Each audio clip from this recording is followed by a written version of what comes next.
Now, as Africans become increasingly affluent, they may find that managing their money wisely is challenging. In Focus reporter Paul Ndiho talked about money management with Juanita Kilasara, author Taking Control of Your Money, a guide for young professionals. The book Taking Control of Your Money is basically a guide for young professionals, but it can also be used by more established professionals.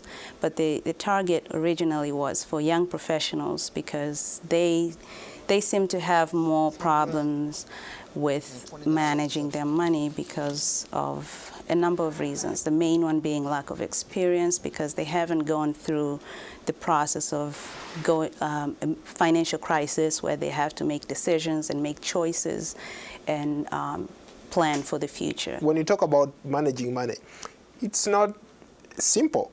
It's a very complicated area. A lot of people make money, but people blow it.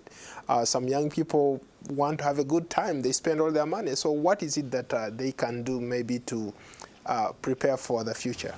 I do agree. Young people tend to have a lot of pressures that involve money, and the different kinds of pressure, including peer pressure and pressure from the commercial world where everyone wants them to buy things, and they have to make choices. And I would say having a financial plan is a good start. Break it down for me, because when you say step by step, what do you exactly mean? Make an evaluation of your net worth.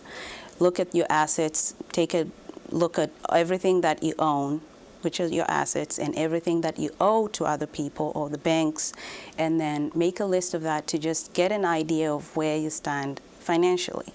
And then the next step would be to create a budget. A monthly budget will be much better to start with, and then from the monthly budget, build on an annual budget.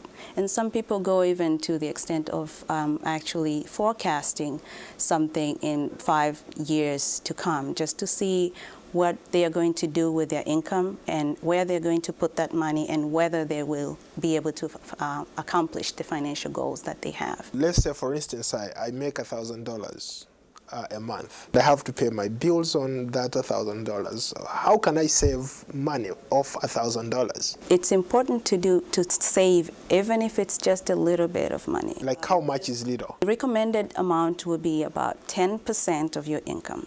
But then depending on if $1,000 is less than what you actually spend as a basic need, then I would say even coins, like start with 50 cents here, 50 cents there, put that money aside. Like put a principle, like if I spend cash, and for $1,000 I would probably say it's much better to be spending cash than using a credit card, because it can run into a large balance. So if you're using cash and you're spending bills, the change that you get, don't spend it, put it aside. Your country, Tanzania, there are a lot of young people, even old people, who are making a significant amount of money, right?